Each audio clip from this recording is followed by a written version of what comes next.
Le suricate.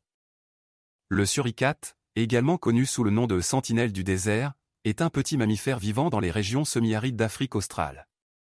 Ces créatures sociales appartiennent à la famille des mangoustes et sont connues pour leur comportement coopératif et leur organisation sociale complexe.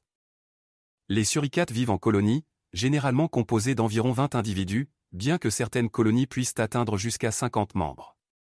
Chaque colonie occupe un territoire bien délimité, qui peut s'étendre sur plusieurs kilomètres carrés. Au sein de la colonie, chaque suricate a un rôle spécifique. Les sentinelles jouent un rôle crucial, en surveillant les environs, à la recherche de prédateurs tels que les rapaces ou les serpents qui pourraient s'attaquer aux plus petits. Ils se tiennent debout sur leurs pattes arrière et scrutent les alentours, chacun surveillant un secteur bien précis. Prêts à émettre un cri d'alarme si un danger approche. Les autres membres de la colonie, lorsqu'ils entendent cet appel d'alarme, se précipitent rapidement vers les terriers pour se mettre à l'abri.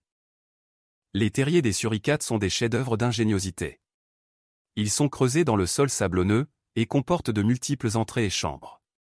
Ces terriers offrent une protection contre les températures extrêmes, les prédateurs et même les incendies.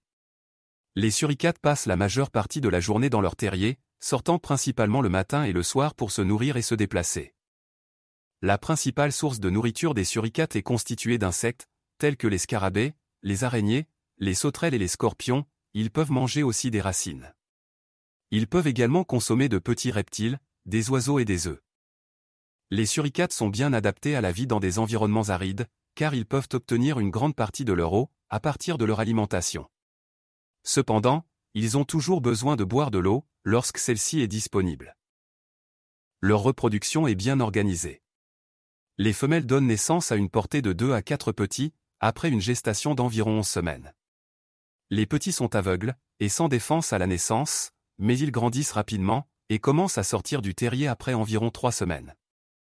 Les autres membres de la colonie aident à prendre soin des petits, en les réchauffant, en les protégeant, et en les nourrissant.